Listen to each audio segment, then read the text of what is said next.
Hi, second grade owls at home. It's Miss Webb, your music teacher. I hope you're having a great week so far. What song goes?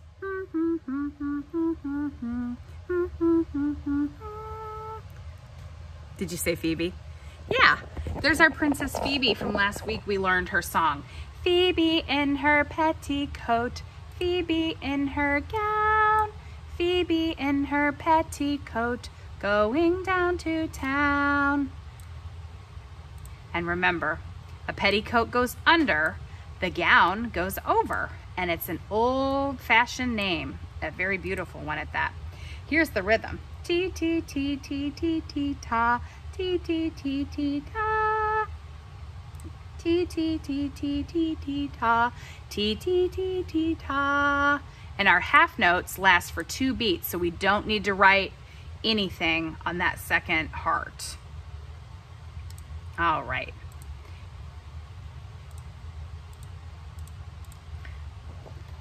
We're gonna revisit Phoebe during your assignment for today.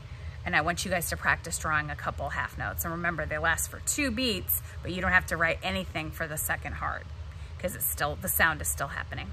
All right, I have a call and response for you, which means that I'm gonna do the first part and I want you to do the second part. So at first we have a fishing pole, if you've ever fished before. I have, but it's been a long time. And then number 2 is the fishing line. That's the clear part, or maybe it's colored. That's the part that you reel out to the lake or the pond, or maybe even the ocean. And number 3 is the fish hook. Number 4 is the bait, and they're having to use a cricket for that. Okay, so I am going to do the part that goes, who's got a fish pole? And the first time I want you to do, we do. Let's practice. Who's got a fish pole? We do. And the second part, who's got a fish pole? We do. Try that part with me. My turn. Who's got a fish pole? We do. Yeah, that one, the melody goes down. Mm-hmm. Who's got a fish pole? We do. Goes up that time.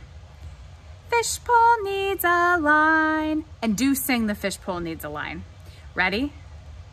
Fish pole needs a line. Now we're gonna go to the second part. Who's got a fish line? We do. Who's got a fish line? We do. Who's got a fish line? We do.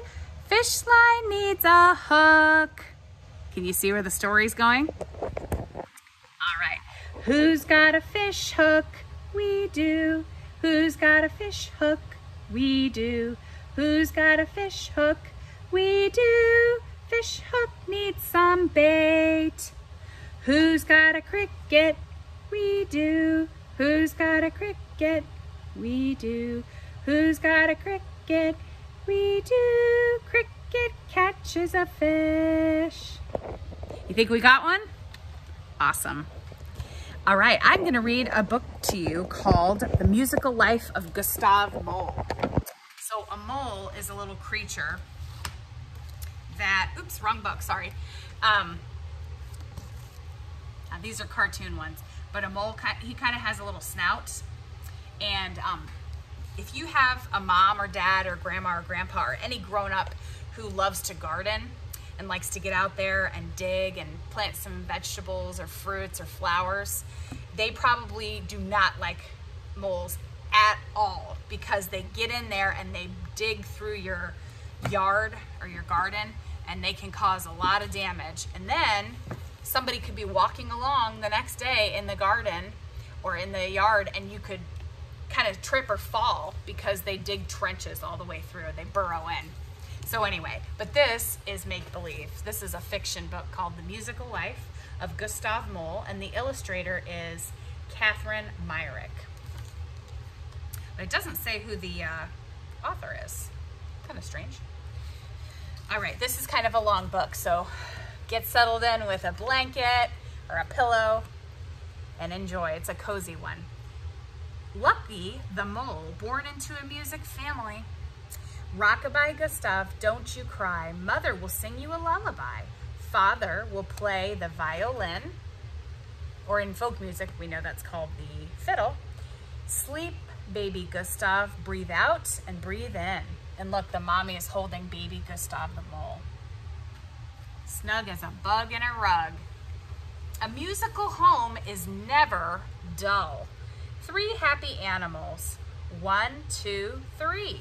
Playing a trio. Do you see? Someone is clapping. Yes, it's me. Father plays the violin. Mother plays the oboe. Frog plays the cello. He's a very fine fellow. Lots of rhyming in this book. Musical moles learn fast. 4 happy animals play a string quartet. I conduct them with my rattle, but they aren't at all upset. Father and Hedgehog on the violin. Mouse with a viola under her chin.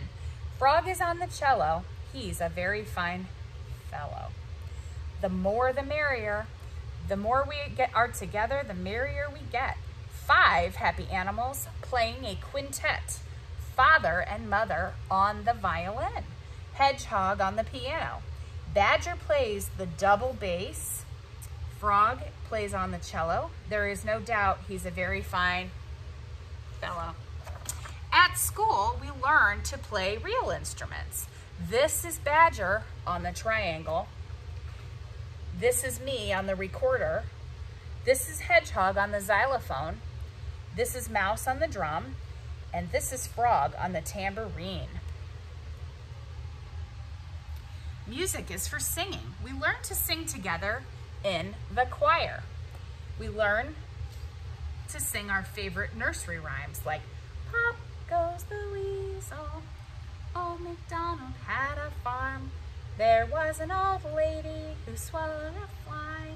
This old man, he played one. And there were 10 in the bed, and the little one said, roll over. Music is also for dancing. On my birthday, my parents take me to the barn dance. My paws are carried along by the catchy rhythm of Big Badger's piano accordion. We dance until we ache. Then we listen to Fox playing the guitar and singing sad folk songs. My eyes fill with tears. Father and mother, I sob, I want to be a real musician. Father gives me my first lessons on the violin. You will have to practice every day, he says. In music, there isn't any other way. Now, do like we do. So I practice hard like he does. Why is he making that face?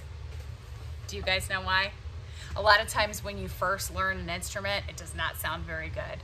But practice makes progress. Not perfect. Progress means you get a little bit better every time you practice. And that's true for soccer or writing in cursive or reading. It's true for cleaning your room, right? So you guys better practice that. I'm just teasing. You are practicing too hard, my friends shout above the noise, but I take no notice. And in the end, I win a scholarship to the Music Academy. I want to learn all about the orchestra, so I go to a concert performed by the famous Frog Harmonic. Oh my, boys and girls, check this page out. I will never be able to play like them, I think. Not in the percussion, that's the drums and other instruments that you can shake and bang in the back. Not in the wind section, where they all use their air inside of their lungs. Not in the brass, lots of air there too. Not in the string section, like the violins, violas, the cellos, the bass, and even the beautiful harp. You see that right there by my finger? Yep. These frogs have a special gift the rest of us can only dream about. I don't stay sad for too long. I go to hear the Birds and Reptiles jazz band. Parrot plays the trombone, Satchmo Snake the trumpet, and Tree Frog plays the drums. Cockatoo is on the keyboard, Alligator is on the double bass. Toucan plays the banjo. Tickle those ivories, Cockatoo. Dig that crazy toucan. Twist and shout, Snake. See you later, Alligator. The very next day, we form our own jazz band. Put your hands together, please, for Badger on the tenor saxophone, Fox on the double bass, for Hedgehog on the drums, and last but not least, for the leader of the band, the great jazz violinist, Me, Gustav.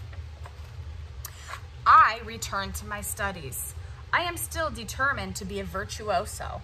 That means somebody who's the very best of the best. I give my first recital. I feel wonderful, but something is still missing from my playing. My tutor says, "You're very good, Gustav, very good." Well, you were, but I'm sorry, you're never going to be a frog in the Frog Harmonic Orchestra. Oh, not very nice, is it? One day, a poster appears on the Academy notice board. That's like a bulletin board. The great Maria Frog is coming to sing Carmen at the Opera House. Her picture makes me weak at the knees. I must have tickets. So must the others. We are all madly in love with this opera singer. Silly. The passionate music flows over us. Carmen is, well, overpowering. But in the chorus stands the cutest little mole. My heart and my head are filled with music. In my room, I begin to write. I have found my musical self. I am going to be a composer, a writer of music. Beneath the balcony of her room, I serenade her with my lover's lament. I know she is there. I heard her giggle. What bliss. And there's the lady mole that he's got a crush on. Suddenly, my happiness, my head, and my violin are drenched with cold water. She does not love me. I flee in despair. But boys and girls, look. Was it her after all? No, it's the frog who lives above. My life is over, but I hurried to the music shop and I sell my violin. My friends, though, they will not let me do this. Don't do it, Gustav. You need your music more than ever now, they plead. They are right. My violin is all I have left. My broken heart will never mend. Awfully silly and dramatic, isn't it? One day I'm sitting sadly in the snow playing my lover's lament. Suddenly she is there. She has heard the tune. Gustav, you short-sighted silly. Maria was jealous. She threw the water. Marry me, I cry. I will, of course I will, silly. Music has brought us together again. Aw, look, they're hugging in the snow. We had snow yesterday, wasn't that crazy? In the spring of all things. A few weeks later, oh, look at their wedding. I wish you could have been here at our musical wedding. Oh, look how nice they look. And there's the bride and groom right here. Last page, everyone. My musical life has been very happy. I have enjoyed every sort of music, listening and playing, dancing and singing, and now I'm a successful composer, and we are all very happy. All 7 of us. Lucky the mole born into a music family. I hope you enjoyed that book. Have a wonderful week, and I'll see you soon. Bye.